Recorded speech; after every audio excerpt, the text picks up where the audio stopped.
Hi friends, welcome to నిప్పు Nagaraj, the voice of truth. మీరు ఈ ఛానల్ ఫస్ట్ టైం చూస్తున్నట్టయితే వెంటనే సబ్స్క్రైబ్ బటన్ నొక్కేయండి. ఈ ఛానల్ మీకోసమే. ఈరోజు మన టాపిక్ రామ్ చరణ్.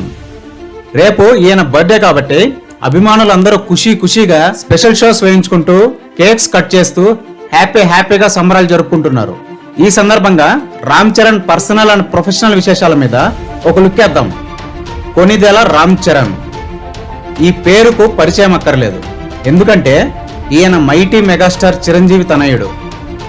ఇంకేముంది, బార్న్ విత్ డైమండ్ స్పూన్, ఎన్ని చేసినా చెల్లుతాయి అని అనుకున్నారు. అలా అనుకుంటే మీరు హెరిటేజ్ కల్తీ పెరుగులో కాలేసినట్టే. ఎందుకంటే ఇండియన్ సూపర్ స్టార్ అమితాబ్ బచ్చన్లో 10% కూడా కాలేకపోయాడు ఆయన కొడుకు.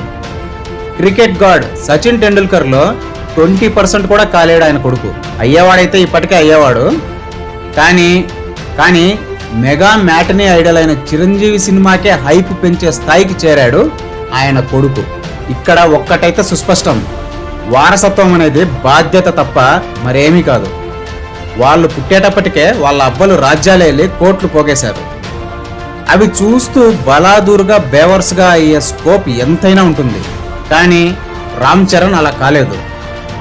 తన తండ్రి స్థాయి ఏంటో తెలుసు, తన బాబాయ్ చరిష్మా ఏంటో తెలుసు. అయినా ఎక్కడా తలబిరుకు చూపించకుండా ఇండస్ట్రీలో ఒక కొత్త స్టూడెంట్లా వచ్చాడు. చెమటోడ్చాడు, కష్టపడ్డాడు. మెగా వారసుడు కాబట్టి రెడీమేడ్గా లక్షలాది అభిమాన గణం ఏర్పడింది. కానీ అది వరం కాదు, శాపం. ఎందుకంటే అంతమంది అభిమానుల భారం అతని మీద మొదటి సినిమా నుంచి పడింది. వాళ్ళ అంచనాలను అందుకోవడం అంత ఆషామాష విషయం కాదు. ముఖ్యంగా విపరీతమైన పోటీతత్వం ఉన్న సినిమా ఫీల్డ్లో ఫ్యాన్స్ని ఏమాత్రం 1% డౌన్ చేసినా యాంటీ ఫ్యాన్స్ ముందు తల కొట్టేసినట్టు ఉంటుంది ఆ ఫ్యాన్స్కి. కానీ వాళ్ళకు ఆ గత్యంతరం పట్టించలేదు రామ్ చరణ్. అయిపోచ్చు, ఇంకా తొడగొట్టి సవాల్ చేయండి, నేను మీ అంచనాలను అందుకుంటా అని భరోసా ఇచ్చాడు మొదటి సినిమా నుంచే. అలా చిరుతగా అరంగేట్రం చేసిన రామ్ చరణ్ ఫస్ట్ సినిమాతోనే టాలీవుడ్కి హై వోల్టేజ్ తీసుకొచ్చాడు. అంటే దాదాపు 14 ఏళ్ల పాటు రామ్ చరణ్ చిరుతదే హైయెస్ట్ డెబ్యూ హీరో రికార్డ్ అంటే ఊహించుకోండి. ఎంట్రీ ఎలా ఇచ్చాడో. అప్పుడే పుట్టిన పులిపిల్ల కేక పొలిమేర దాకా వినపడుద్ది అన్నట్టు ఆ చిరుత గాండ్రింపు చూసిన ఎస్ఎస్ రాజమౌళి, అదే మన జక్కన్న, నాకున్న కసికి నన్ను నెక్స్ట్ లెవెల్కి తీసుకెళ్లే హీరో ఈడే అని మెంటల్గా ఫిక్స్ అయ్యి రెండో సినిమాకే కొలాబరేట్ అయ్యి అప్పటి వరకు సీనియర్ హీరోల మీద కూడా పెట్టించనంత బడ్జెట్ని పెట్టించాడు. ఆ నమ్మకాన్ని ఏ మాత్రం వమ్ము చేయకుండా జక్కన్నకు మొదటి సెన్సేషనల్ ఇండస్ట్రీ హిట్ ఇచ్చేసి, అది కూడా డబుల్ మార్జిన్తో, ఎస్ఎస్ రాజమౌళిని టాలీవుడ్లో టాప్ మోస్ట్ డైరెక్టర్ని చేసేశాడు. అబ్బచా అని మీరు అనుకోవచ్చు, కానీ అది వాస్తవం. ఎందుకంటే అప్పటికే రామ్ చరణ్కి సీనియర్స్ అయిన ఎన్టీఆర్తో 3, ప్రభాస్తో 1 సినిమా తీశాడు జక్కన్న. కానీ అతను ఆశిస్తున్న ఇండస్ట్రీ హిట్ మాత్రం రాలేదు. అంటే మెరిట్ ఉన్న సౌత్ ఆఫ్రికా జట్టుకి వరల్డ్ కప్ టైటిల్ లేనట్టు అయి ఉండేది రామ్ చరణ్ గనక రాజమౌళికి తగలకుంటే. అలా బెంజ్ కార్లో ఉన్న జక్కన్నని బోఫోర్స్ గన్లా మార్చేశాడు రామ్ చరణ్. ఇక తర్వాత విపరీతమైన అంచనాల నడుమ తీసిన youthful variety love story orange disaster అవగానే తనకు మాస్లోనే పట్టుందని వెంటనే కొత్త డైరెక్టర్తో రచ్చా సినిమా తీసి ఇన్స్టెంట్ మాస్ బ్లాక్ బస్టర్ కొట్టి, ఓర్ని ఇలాంటి స్క్రాప్ స్టోరీతో కూడా బ్లాక్ బస్టర్ కొట్టచ్చా అని ట్రేడ్ పండితులకి మైండ్ బ్లాక్ చేసేశాడు. ఇక తన మాస్ బేస్ని సుస్థిరం చేసుకోవడం కోసం వరుసగా నాయక్, ఎవడు, బ్రూస్లీ అంటూ ఓన్లీ మాస్ సినిమాలు చేస్తూ మాసెస్ని మెప్పించాడు.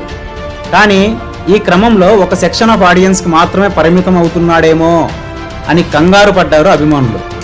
ఏదైనా ఫ్యాన్స్ కోసమే అని మెగాస్టార్ నుంచి అలవరుచుకున్న సూత్రాన్ని గట్టిగా నమ్మే రామ్ చరణ్ ఆలోచనలో పడ్డాడు. దాని ఫలితమే అల్ట్రా క్లాస్ యాక్షన్ డ్రామా ధృవ. డిమానిటైజేషన్ టైంలో, అందులోనూ స్లీపీ సీజన్ డిసెంబర్లో కూడా అవ్వలీలగా 55 కోట్ల షేర్ కలెక్ట్ చేసి ఔరా అనిపించాడు ట్రేడ్ పండితుల్ని.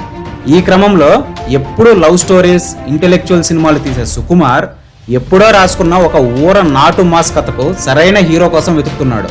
దీనికి రామ్ చరణ్ తప్ప ఇంకెవ్వరూ న్యాయం చేయరు అని ఒకప్పుడు మగధీర విషయంలో రాజమౌళి ఎలాగైతే నమ్మాడో అలాగే నమ్మాడు.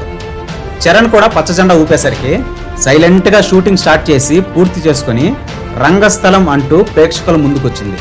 ఇదేదో వెరైటీ ఎక్స్పెరిమెంటల్ సినిమా అనుకుంటూ ఫస్ట్ షో కోసం లోపలికి వెళ్ళిన అభిమానులు చొక్కాలు చించుకుని ఊపుకుంటూ బయటకొచ్చారు.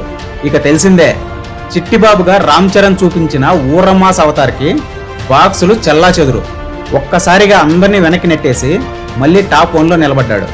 ఈ సినిమా చూసిన టాలీవుడ్ డైరెక్టర్స్ అందరూ రామ్ చరణ్తో సరైన మాస్ సినిమా తీస్తే లైఫ్ సెటిల్ అని ఫిక్స్ అయిపోయారు. అది అతని మాస్ పొటెన్షియల్. తర్వాత ఎక్కడో అనుమానం ఉన్నా ఎంతో నమ్మి బోయపాటితో సినిమా తీస్తే అది కాస్త ఫస్ట్ షోకే రొట్ట సినిమాగా 1 రేటింగ్ తెచ్చుకుంది. ఇంకో హీరో గనక ఆ స్క్రాప్ కంటెంట్ పడుంటే ఆల్ టైమ్ అల్ట్రా డిజాస్టర్ అయ్యుండేది. కానీ కేవలం రామ్ చరణ్ కాబట్టి ఆ రొట్ట సినిమాను కూడా 70% రికవరీతో లాగ్గలిగాడు. రామ్ చరణ్ పొటెన్షియల్ని రెండో సినిమాతోనే కల్లారా చూసిన రాజమౌళి మళ్ళీ కొలాబరేట్ అవ్వాలని 6-7 ఏళ్ల ముందే ఈ RRR కథ రాసుకున్నాడు. అప్పట్లోనే పాన్ ఇండియా మేకింగ్ కోసం రామ్ చరణ్ని తమిళ్ సూర్యాని అనుకొని చర్చలు కూడా జరిపారు.